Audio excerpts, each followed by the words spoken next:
O sea, Carlos Pinto, nada más y nada menos aquí. Mira, te pusieron la musiquita de fondo. Sí, ya. Eso ya es un estándar, ¿eh? Es un estándar y eso viene gráficamente con humo, que en la radio solo se lo podemos narrar, pero es parte del personaje y he tenido que aceptarlo, ¿ah? He tenido que aceptar el personaje. Sí, es que fue convivir con ellos. Fue un hito, me da culpa. Sí, y lo respeto muchísimo. Uno quisiera muchas cosas, pero cuando te caen estas gráficas, hay que respetarlas y quererlas, y yo he aprendido a quererlo, finalmente. Carlos, hoy día estás incursionando además en el género literario.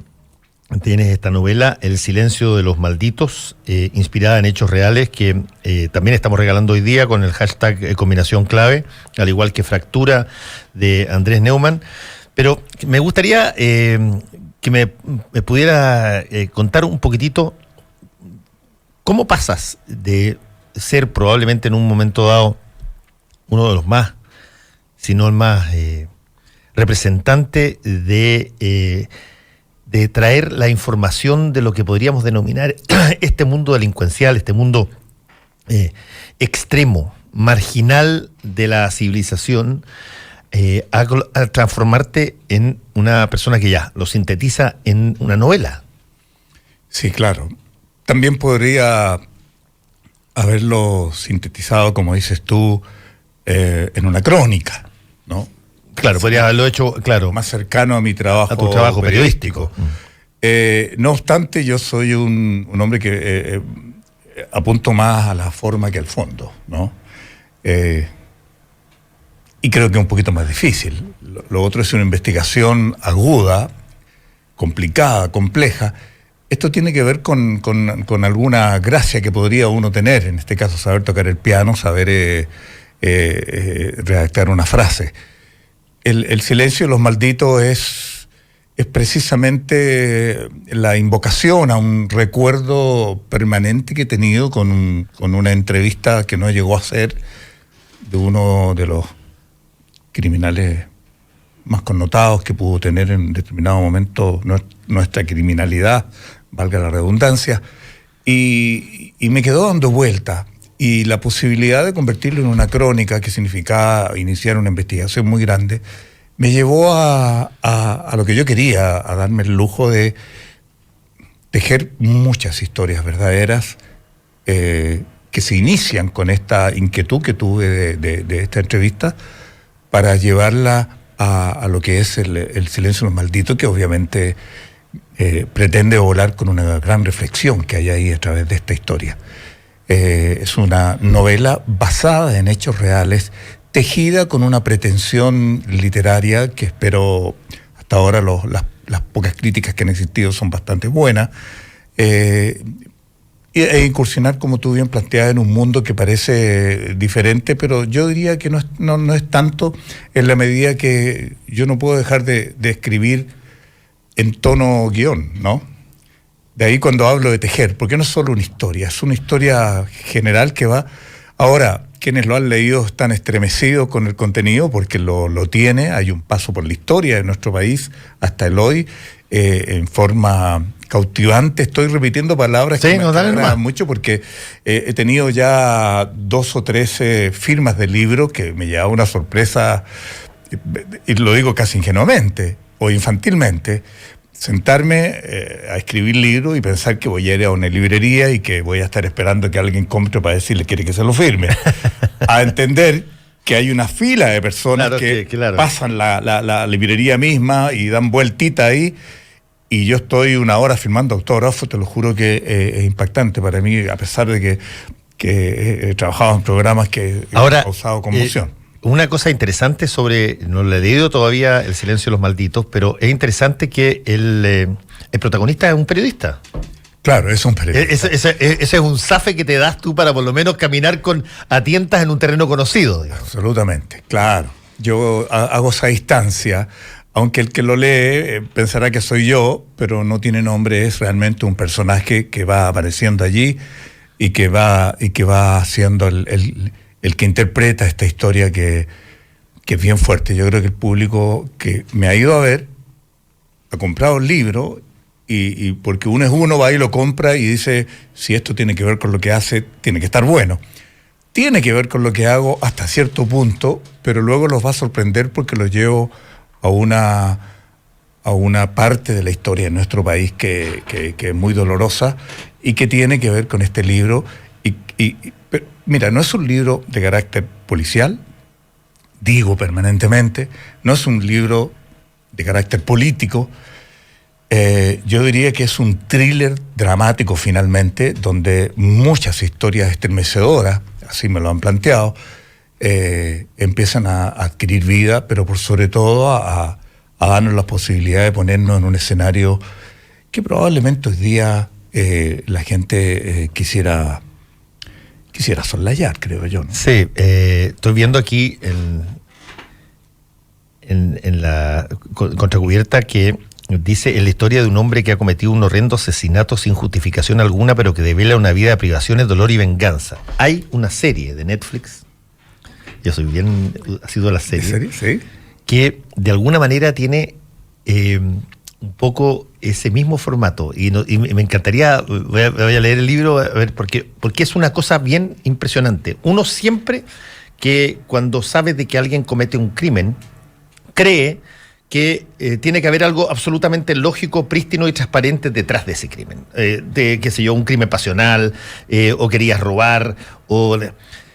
Cuando se comete un crimen y la explicación no existe, o no lo puedes entender, la persona es perfectamente normal un rato y de pronto se transforma en un crimen, que es el caso de esta persona en la de Netflix, que ya me voy a acordar el nombre, que es una niña que está en la playa, de repente ve a otra persona y sin mediar ningún tipo de provocación lo apuñala ahí delante de todo el mundo y bueno, y se empieza la historia justamente de por qué. Uno está formateado para que las cosas tengan ciertas causalidades lógicas y por lo tanto las empieza a ver, a buscar.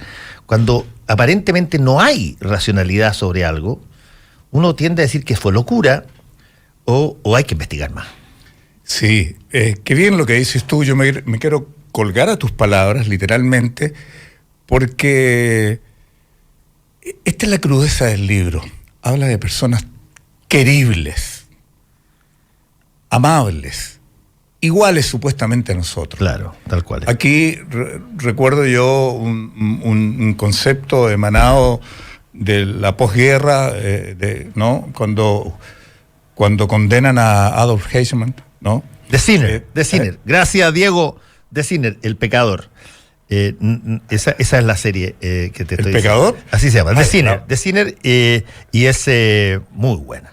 Mírala porque tiene un formato de inicial muy parecido al tuyo y ve a ver qué tanto coincide. Claro, pero lo que tú hablas es precisamente lo que a mí me gustaría, porque no es no te mentiría si es mi pretensión final, pero creo que la banalidad del mal, que de la Hannah Arendt, sí, claro, sí. De alguna manera nos plantea lo que tú dices, que tanto tú como yo perfectamente podemos ser criminales.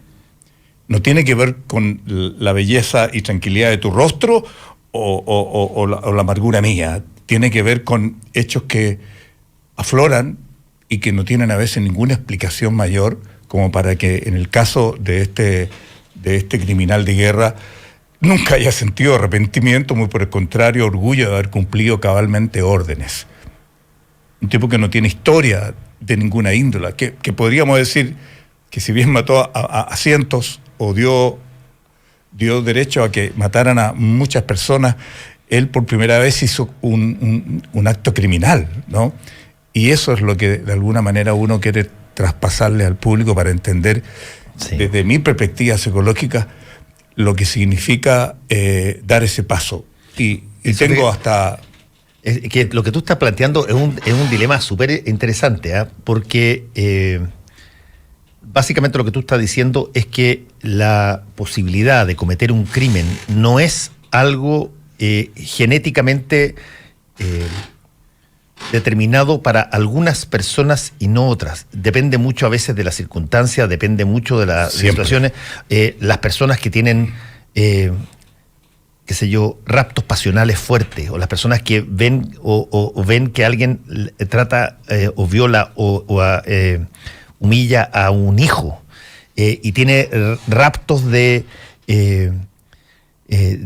venganza, que por ejemplo percibe que la justicia no es capaz de establecer la reparación y necesita hacerla personalmente. Una serie de motivaciones que se pueden dar.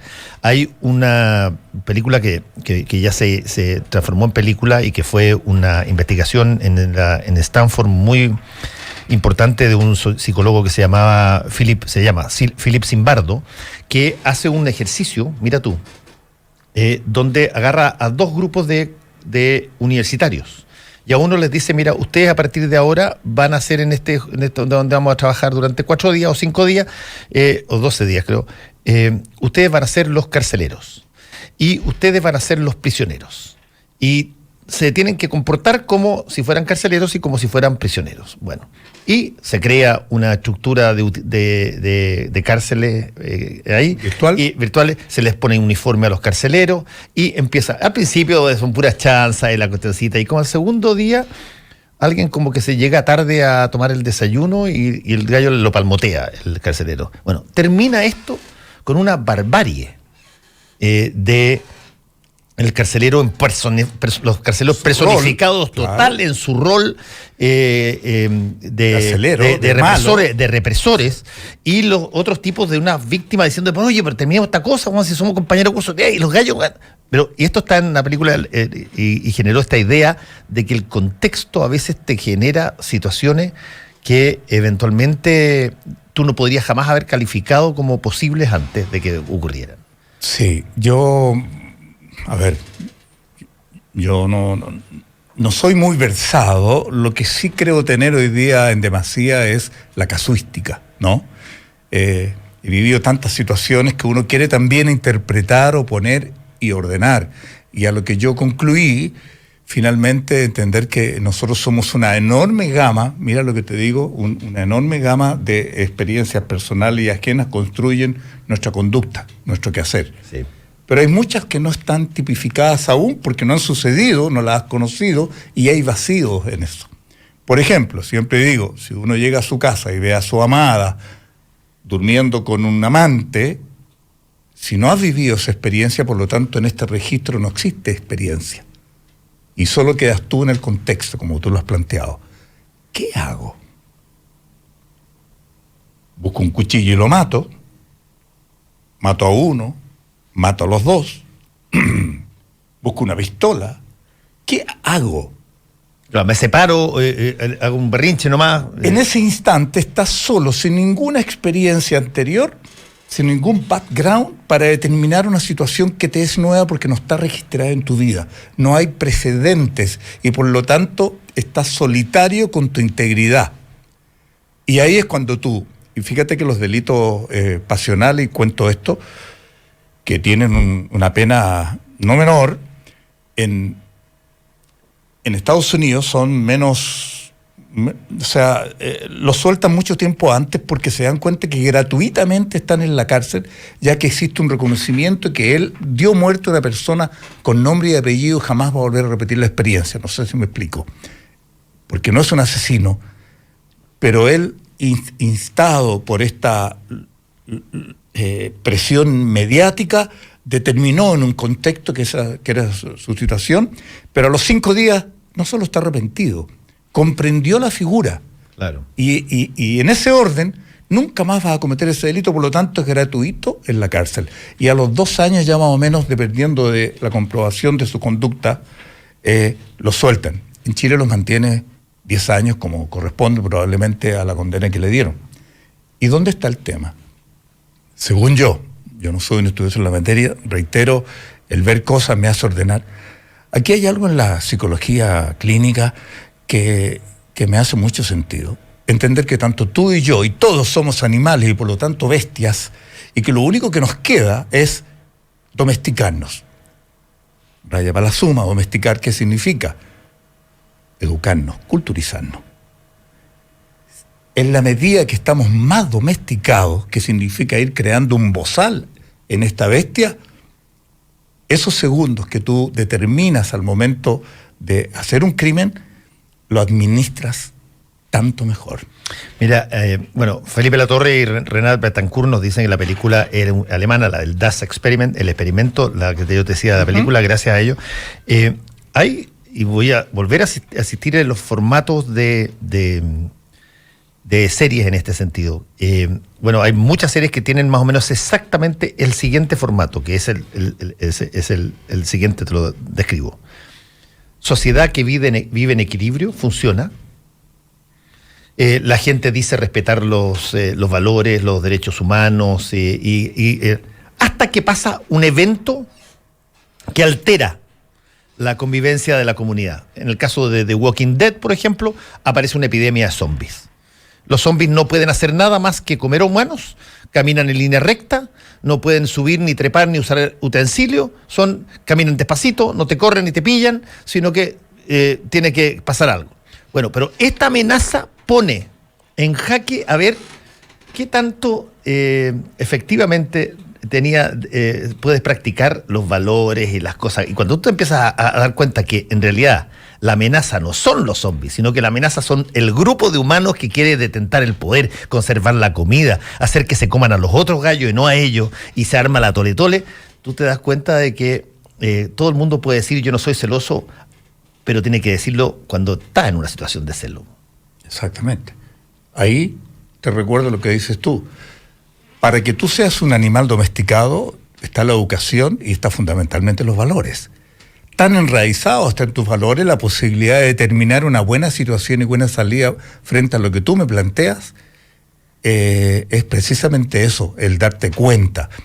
Pero si esa escala de valor y esa educación no existe, estás sin armas para poder no arañar a tu amo, que es el resto de la gente. Porque somos bestias.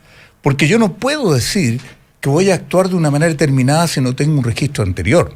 Mira, voy a decir, cada vez que yo manejaba antes de hacerme la culpa, y alguien hacía un viro que toreaba a mi auto, entonces yo reclamaba, abría el vidrio, y ofrecía combo, y que bájate, que no sé qué. Hice mea culpa, nunca más hice eso.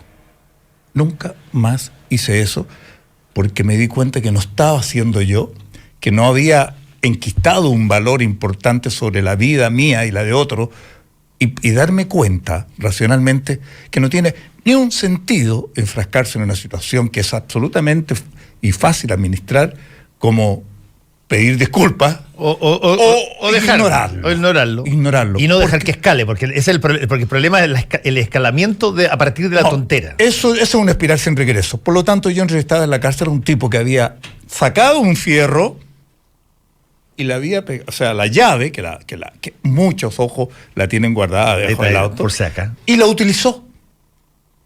Y luego dice, yo tengo familia. Empieza a hacer su registro de vida y me dice que yo no sé por qué hice esto. No lo pensó. No determinó el no tener registro de ese momento.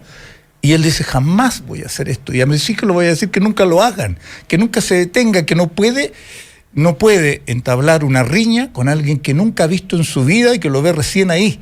Bueno, esa es la lógica, Carlos Pinto, de la importancia de tratar lo que se denominan los primerizos. El que llega por primera vez a cometer un delito. ¿Por qué se tiene capacidad de efectivamente darse cuenta y parar que no haya un segundo?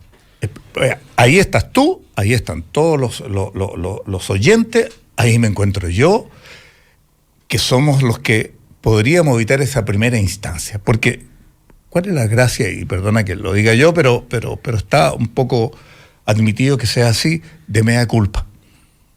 El encanto que tenía era que todos se sentían identificados porque todos eran primerizos. Ese sí podría ser yo. Yo no puedo ser un ladrón recurrente. Un delincuente común, digamos. No puedo porque ese sí tiene esa conducta en forma permanente. Claro, tiene la patología pero dada. Sí podría robar. Oye, ¿quién no ha ido siendo estudiante en Estados Unidos, qué sé yo, querer sacar una cosita y guardársela por un chiche que vale nada, que para los americanos es un robo como de una casa igual, ¿no? Mira el riesgo que puede correr uno por, voy a llevar esto de regalo, pero tienen valor si yo no lo pago, ponte tú. Y es un robo. Claro, tú lo haces por no morada.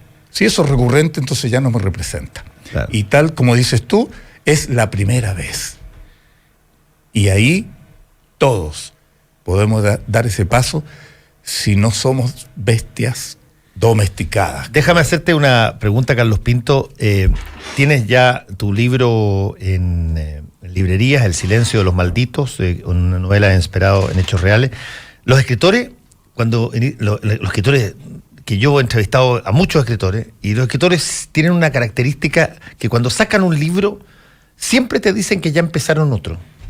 Siempre por alguna razón están empezando otro. Y la pregunta mía es, ¿este es el primero de cuántos?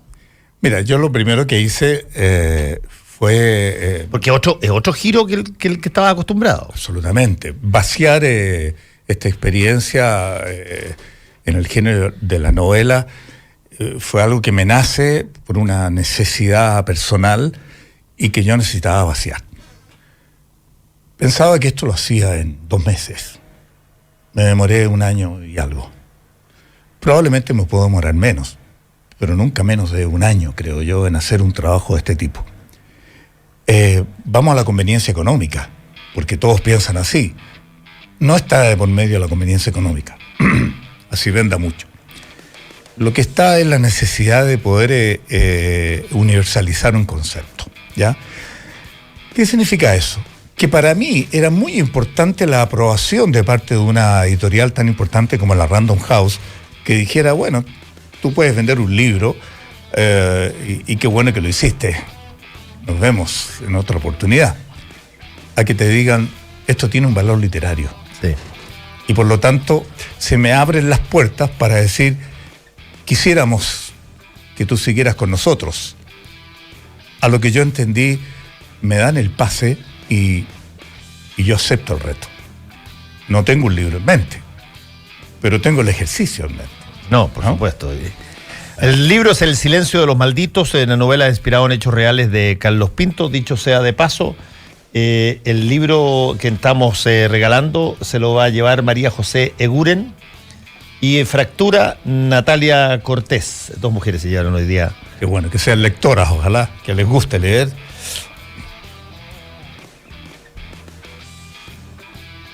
Uno de Twitter, sí, de Natalia, y de Instagram es María José. Así es que ya tienes una nueva lectora.